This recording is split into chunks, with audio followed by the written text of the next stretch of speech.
A partir de 2016, las empresas ya son sujetas de delitos penales. Ahora, deben responder por las acciones delictivas que pudieran cometer sus socios, directivos o empleados. ¿Cuáles son las razones por las que se puede responsabilizar a una empresa? ¿Cuáles son las medidas de prevención para evitar demandas? ¿Cómo puede defenderse una empresa por el delito de un empleado? Y para hablar de la responsabilidad penal de las personas jurídicas o personas morales, hoy nos acompañan el maestro Arturo Rojas. Él es servidor público durante 9 años en la Procuraduría General de la República y en la Procuraduría General de Justicia de la Ciudad de México. Es abogado litigante en materia penal, especialista en cumplimiento normativo en materia penal. También está con nosotros el maestro Raúl Muñoz Ledesma. Él es maestro en Administración de Empresas por la Universidad de Stanford, director en una SOFOM en el área de normatividad y prevención de lavado de dinero. Es administrador en Banca Central y Banca Corporativa. Acompáñenos para que luego juzgue usted. Hace poco me enteré que las empresas, las personas morales, como se llama jurídicamente, también son objeto del Código Penal. También pueden recibir sanciones penales. ¿Es así? Así es. A partir de la reforma integral a nuestro sistema de justicia penal, se ha impuesto medidas para responsabilizar penalmente a las personas jurídicas, lo que antes conocíamos como personas morales. Cualquier empresa el día de hoy, y es una realidad totalmente vigente y latente en nuestro país, puede ser responsabilizada, puede ser sujeta a un proceso penal y conducida a través de hasta una sanción, evidentemente, que va a afectar en su patrimonio. O sea, ¿no hay cárcel para una persona jurídica? No, pero como parte de los derechos fundamentales de los cuales goza una persona jurídica, una empresa, pues evidentemente está su libertad para ejercer actos de comercio, su libertad para contratar y fundamentalmente su patrimonio. Es ahí donde esta ley está destinada, o estas reformas están destinadas a sancionar en la parte que más afectaría a la empresa, que precisamente es el fin de la misma, la riqueza que pudiera generar. Esto es, ¿a una empresa le pueden incautar su caja, como se dice comúnmente? Claro, Paco, mira, el daño económico, las sanciones, las multas, obviamente que impactan a una empresa, ¿no? Impactan en sus resultados, pero el daño reputacional que pueden tener estas empresas es sustancial, y eso es lo que las empresas, de lo que se preocupan más en este caso, ¿no? Obviamente les preocupa mucho que ciertos individuos dentro de sus empresas pues no hagan lo que tengan que hacer dentro del marco de la ley para desempeñar sus funciones y que enriquezca la empresa a su vez, ¿no? En sus procedimientos, en sus procesos. Sin embargo, el impacto que puede tener en la marca, digamos, de una empresa, en su reputación, puede trascender inclusive fronteras, como lo hemos visto en algunos casos. El daño es enorme. Leía un ejemplo en una presentación que me hicieron favor de hacerme llegar para enterarme de esto, porque la verdad para mí, y creo que para muchos amigos del auditorio, esto es totalmente desconocido. El caso de una empresa a la que responsabilizan por la conducta criminal o presuntamente criminal de uno de sus empleados. ¿Cómo está eso? Claro que sí. La empresa puede ser sujeta de una sanción penal, sujeta a un proceso penal por la conducta de acción o incluso de omisión de alguno de sus trabajadores, de alguno de sus empleados, de alguno de sus representantes o inclusive de sus socios o apoderados legales. Cualquier conducta que se lleve y que sea contraria a las disposiciones en materia penal, en el día de hoy ya no va a ser únicamente responsable el actor de la acción o de la omisión delictiva, sino la empresa por la falta de cuidado, de control en sus procesos. Si nos lo platica con el ejemplo del chofer de una pipa. Sí, esto se puede explicar de una manera más sencilla con el ejemplo. Es muy práctico. Antes, por ejemplo, si un chofer y el ayudante conducían una pipa o un camión de refrescos y tenían un accidente en el cual probablemente resultara gente muerta o posiblemente lesionados o daños, los únicos responsables bajo el anterior sistema sería el chofer y el ayudante. Tal vez hubieran sido puestos a disposición ante un agente del Ministerio Público y más adelante procesados por un delito tal vez imprudente. Pero hoy la empresa tendría también cierta implicación en el tema penal. ¿Por qué? Por la falta de control en sus procesos selectivos, de antidoping, tal vez de capacitación en el manejo y sobre todo pues de mantenimiento a las unidades. Es decir, hoy la responsabilidad penal trasciende de la conducta de las personas físicas hacia el ente corporativo.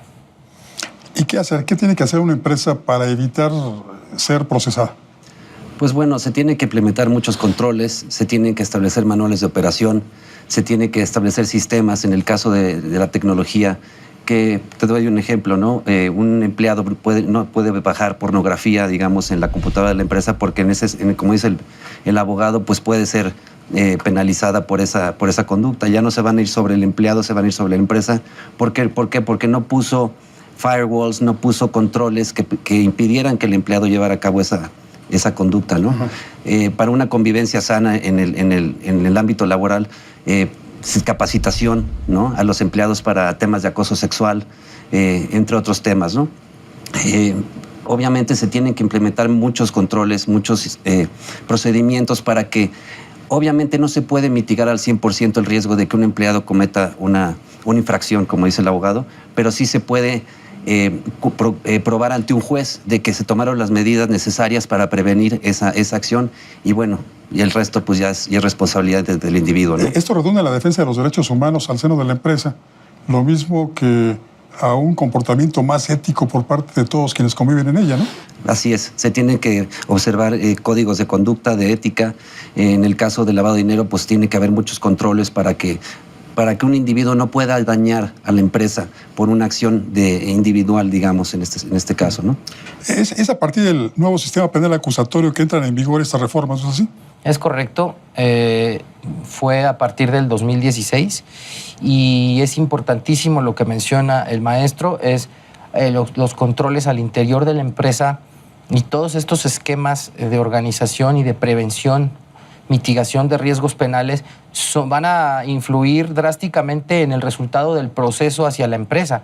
Es decir, pudieran operar incluso como atenuantes o como totalmente dejar libre a la empresa, ¿no? Es decir, puede ser un argumento de defensa importantísimo contar con una eximiente que, pues en este caso sería un programa de cumplimiento normativo en el cual se observen todos los riesgos penales y se mitiguen a través de acciones como un código de ética, como un manual de procedimientos, definir los tramos de responsabilidad de cada empleado, de cada gerencia, de cada dirección general y, en fin, esto significa, en un panorama general, que la empresa tenga fundamentos éticos y de apego al derecho. O sea, hay que recurrir a un abogado para elaborar todos estos manuales y todo lo demás, a un experto en administración pública. Es correcto. La tendencia marca en otros países que el profesionista que más se acerca a lo más adecuado para procurar estos sistemas de mitigación de riesgos y de prevención de conductas penales sería un abogado penalista que sugiriera a través de un mapeo de riesgos penales cuáles son las conductas que posiblemente, eventualmente generarían delitos, ¿no? Y esto, pues, como que es para las grandes empresas, pero yo tengo un changarrito, una tienda de la esquina. ¿También ahí podría yo incurrir en responsabilidad penal porque una caja de refrescos se cayó sobre el pie de uno de mis clientes? En el momento que tú le das empleo a alguien, es tu responsabilidad la conducta de esa persona bajo el nuevo esquema legal. Su conducta, su comportamiento dentro del marco legal, ya recae la responsabilidad sobre ti como pequeño empresario o microempresario. Yo quiero recalcar aquí que se tiene que pasar de la mentalidad de reacción a una mentalidad más de proacción, digamos. Se tiene que capacitar a la gente, tiene que estar el Departamento de Recursos Humanos muy de la mano del Departamento Legal Y, insisto, se tiene que educar a los empleados en las empresas para que lleven a cabo esos manuales de procedimiento, que lo sigan al pie de la letra, para así proteger a la empresa y protegerse ellos mismos. Sí, el riesgo es grande, porque las penas, ¿cuáles serían? Las penas pueden ir desde una suspensión de actividades, clausura, también pueden ser prohibiciones para ejercer determinados actos de comercio, puede ser inclusive la disolución de la empresa, y pueden ordenarse en el camino con medidas cautelares, pues aseguramiento de cuentas bancarias o de bienes muebles e inmuebles. Es muy fuerte, ¿no? Muy, muy fuerte. Es la reacción del Estado para provocar que la empresa se autorregule y para que pare la impunidad delictiva de los empleados de la empresa. Para que haya un ambiente de concordia, limpieza, respeto al derecho dentro de la propia empresa. Y esa es una parte que puede explicar mejor el maestro, la parte de cómo mejora, porque el empresario muchas veces solo ve el escudo, el blindaje hacia lo penal. La gente, por lo general, rehuye de problemas penales, tiene miedo de enfrentar problemas ante un ministerio público, un juez. Pero esto tiene mucho fondo más, o sea, tiene un fondo más ético, más de prestigio. Bueno, en una empresa, como tú sabes, en un ambiente laboral sano, la productividad aumenta, la gente trabaja con mayor holgura, con mayor alegría, digamos, por decir así, en el día a día. Y eso se traduce en una economía más sana, creciente, donde se previene la corrupción, lavado de dinero, en fin, conductas ilícitas. El acoso sexual que tanto se menciona en estas fechas, ¿también entraría dentro de las penalidades que pudiera la empresa adquirir? Así es, en la Ciudad de México el Código Penal señala dentro de su articulado el acoso sexual y es susceptible de responsabilidad hacia la persona jurídica si no previno con mecanismos de respeto a derechos humanos y un clausulado en sus contratos laborales que transfiere esa responsabilidad al empleado, ¿no? Híjole, pues son muchos temas y muy novedosos todos. Ojalá nuestros amigos del auditorio de verdad pongan atención, porque de verdad un changarrito puede provocar un gran problema. Así es. Maestro Rojas, muchas gracias. Encantado. Gracias. Maestro Muñoz, muchas gracias. Muchas gracias. A partir de la entrada del sistema penal acusatorio, las empresas, personas jurídicas o personas morales, como se les conoce técnicamente, también son sujetas de penalidades. Están sujetas al Código Penal. De eso hablaban los expertos. Pero lo que nos interesa mucho es su opinión. Así que ahora, juzgue usted. Soy Francisco Rodríguez, le agradezco su atención. Lo invito a que nos encontremos aquí dentro de una semana. Mientras tanto, le deseo como siempre buenas gracias y muchas, muchas noches.